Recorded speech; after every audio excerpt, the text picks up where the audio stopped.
I'm sitting here with Mr. Gregory Brooks, a lifelong fan of speculative literature and media, and I was hoping right now, just started, you could just tell us a little bit about yourself.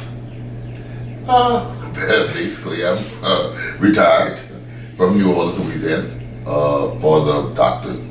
Brooks, and I have two other daughters and a lovely wife. Great, and I can tell that as a lifelong fan of speculative literature, you pass it on to your children. Yes.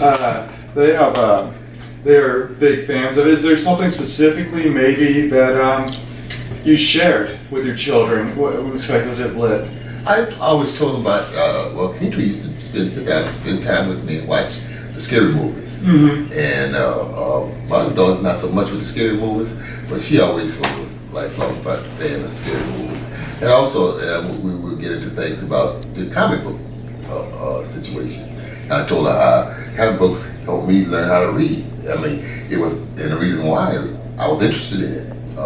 It's not like regular school, but it helped me pick up a lot of words. And, that's great. I was hoping you could tell us a little bit about how you got started reading comic books. Well, strange enough, in New Orleans, I stayed about 30 blocks from where a company, they would come in every month and they would cut the covers off for returning comic books and then throw them in a big green trash container. And every day, I used to know what time, me and a buddy of mine, so we used to know what day it would be there, what time it would be there. So we would walk at 30 blocks to walk Canal Street and gather up some big boxes, jump in the trash can, and we used to just get out picking a litter. Did it matter what it was, or were there things that were your favorites then already? Oh yeah, there were some things that were my favorites. What did you really love back then? Spider-Man, Thor, Superman, Batman for the most part. Doctor Strange is one I never did get a hold of, but okay. Every night did not read that. But basically, Marvel comic books were better than DC comics. Well, why do you think? Why do you think you enjoyed the Marvel work better than DC? I don't know. It seems as I won't say they seem more realistic, but it seems as though that they're closer to unlike Superman. I mean, they feel closer to I guess the human race or whatever on that one. It's typical things. True. And it also allows you to read comic books to escape into your own reality. A tough day, somebody would go sit out and have a drink, or whatever. I'll go outside and play. Most times I sit there and read comic books. That's great. Now we've seen a lot of these comic books are now films. Are you still following along technically? Are there particular films that you've enjoyed seeing? The stuff from your childhood come to life on screen now. The Hulk was pretty good. The last one came out was good. Spider-Man for sure. Thor, kind of in between on that one. It's not everything, but Iron Man is better. Probably the best out of all of them. Now, is there anything that maybe from your childhood, things that you enjoyed that you're hoping to see, more of in the future? I always take things as is. Okay. As I want it to be, take things as is. So I try to deal with reality for the most part, but I'm solid. Okay. I like the way it's going right now, especially with the movies and stuff that are coming out.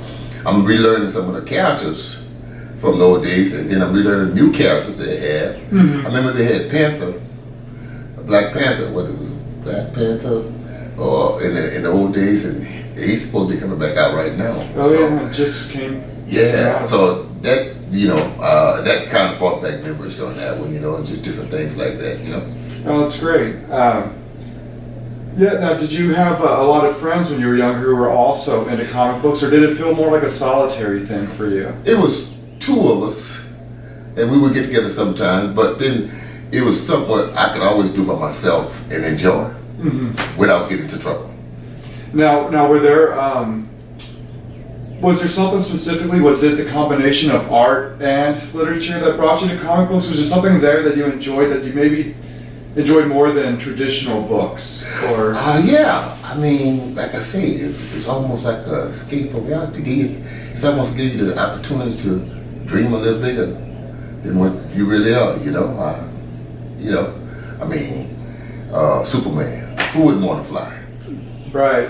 Yeah, there is a lot of wish fulfillment there. Yeah. So, and like I said, it takes you out of what is to what you would like for it to be at that time. And I think you brought up a really important point, and that's, I think comic books are a great educational tool. Educational tools. When I was a child myself, when reading comic books, Stan Lee would have some big words in there, and I didn't know what they meant, but through context, I could figure it out. And I've always felt like the vocabulary was getting bigger through. It made you want to learn and the words, pick up the words. Right. They had us just something thrown off the rack. When I was younger, where they had a street in New Orleans called Chapatoulas, and if you spell it, it's an Indian name. If you spell it Tchoupit, and I couldn't put when I first saw the name, I honestly called it Tiger Palace, cause I mean that's what it sounded like. Mm-hmm. But after consistently getting there, and then I was able to find out it was Chapatoulas, tortilla salad. Mm-hmm. Well, is there anything else about the speculative arts that you would like to talk about? Is there anything that appeals to you about science fiction, fantasy, horror, any of that today? Well, yeah, but I'm so surprised how much it's taken off and how it's expanded. Because when my daughter Kate was telling me about it the first time, I said, well, that it didn't seem realistic at that time. That they Right. do that. But then it's as the more and more that I learn from them, it's really taken off into its own little field. That's such a good point. How it felt so fringe years ago, right? On the Yes. outskirts of society, but here it is. It's mainstream now. Yes. Everything that everyone loves, all the big money making stuff, is all based on the stuff that you read when you were a child. Absolutely. Now, was there ever any sort of? Did you ever feel any sort of shame-based type things with comic books? Because there was a little bit of a negative stigma to comics at the time. I'm a person that like what I like, and I like what I like. It doesn't matter with anybody else. That's the best answer I've ever heard. Yeah. But the thing about it, when I first got it, I used to be up all night long for the next couple of days just reading comic books, catching up on them, And then some of course, me and my friends used to switch because he had something that I didn't have and vice versa, Can you tell us a little bit about Supernatural and how you like it and some of your other TV shows? Now you're on Lucifer, so talk about some of the television shows you like. Well, Kitty, I call her Kitty, Dr. Brooks, okay? But strange enough, she's been trying to get me to look at Supernatural, and I didn't catch on to it till about the third season. Now it's the best show on TV. I go back and look at all day long, since I've been tired. It comes on 8 o'clock, 9 o'clock, 10 o'clock, 11 o'clock. And I sit there and march my day around there. I watch that up until then, unless I have to go somewhere. But other than that, I'm at home watching that same shows over and over again. And it's just as good. And what's the appeal? What do you really like about this? Because it goes back to in the older days where we had the Frankenstein movies and things of that nature. And they do things totally different and modern than what they used to be in the old days. Now I can look at Albert Costello meet Frankenstein. If you look at that kind of movie, it's funny. I mean, real funny. I love it. It's just funny. But if you look at the monsters in there, versus the monsters today, the monsters is totally more realistic than the monsters then. I mean, the Wolfman, werewolf, nothing like it was today. Totally different. So it goes off on another tangent because it like I say, it has more flavor than what we had in the old days.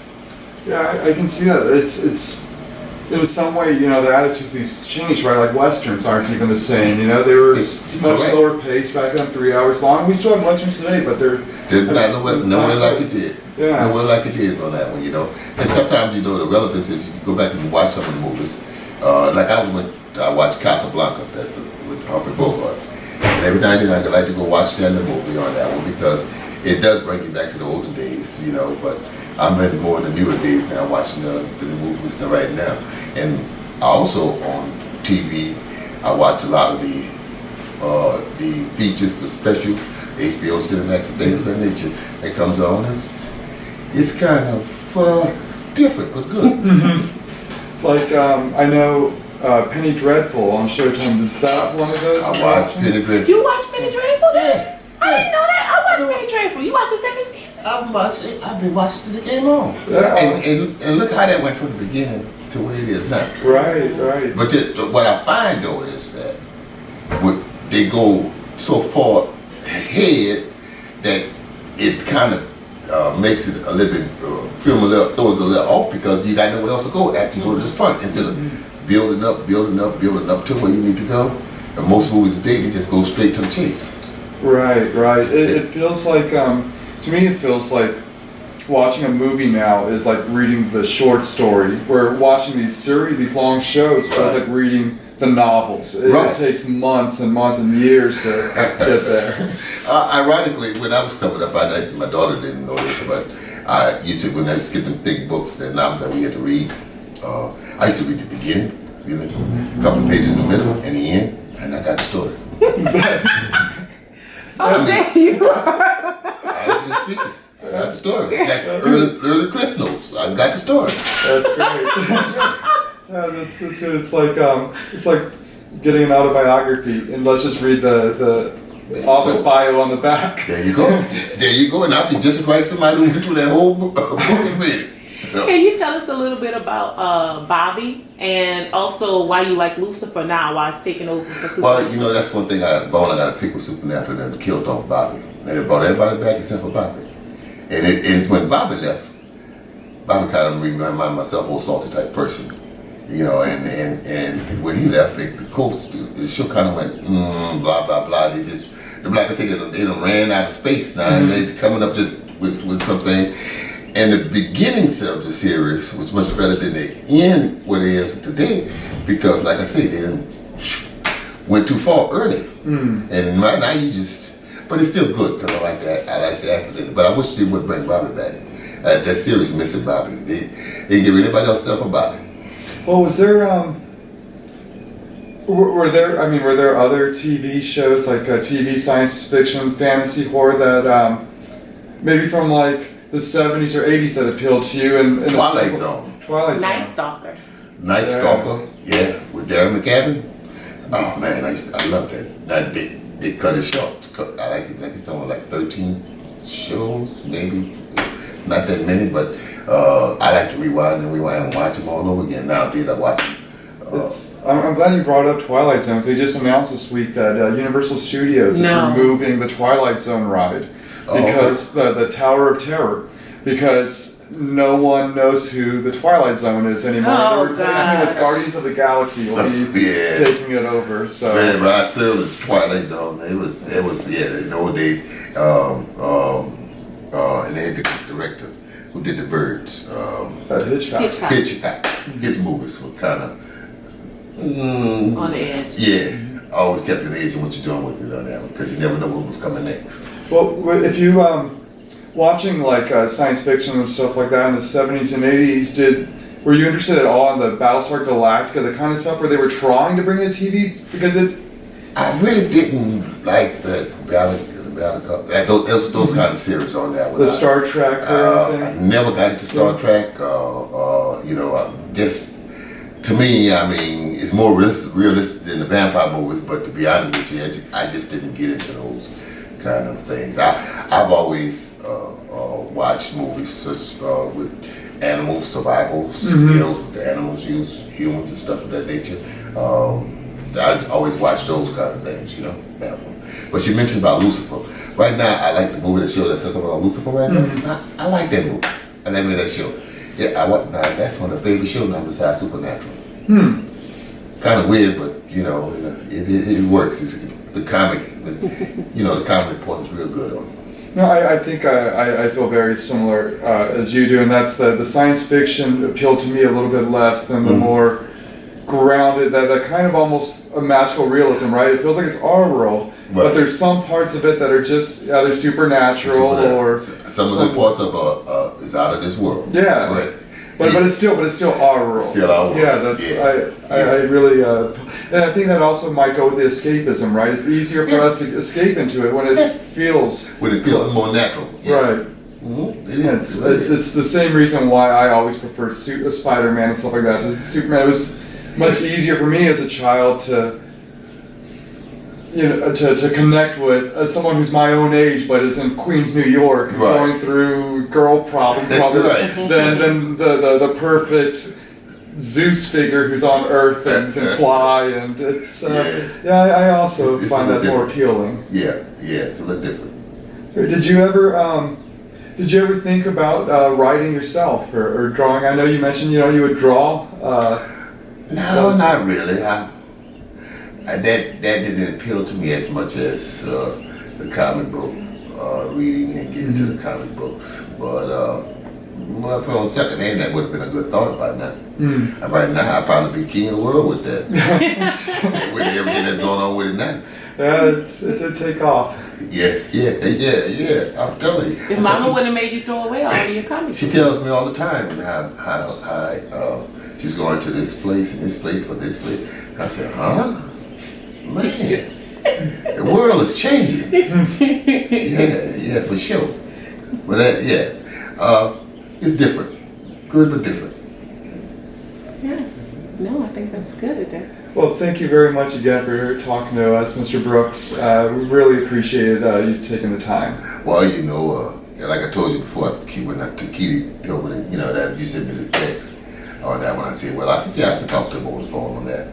Then she came with the TV thing, but that's the thing you do for your children, It's one of the things. Well, we really appreciate it. I'm sure other Not people usually will. my style, Not at all. Yeah.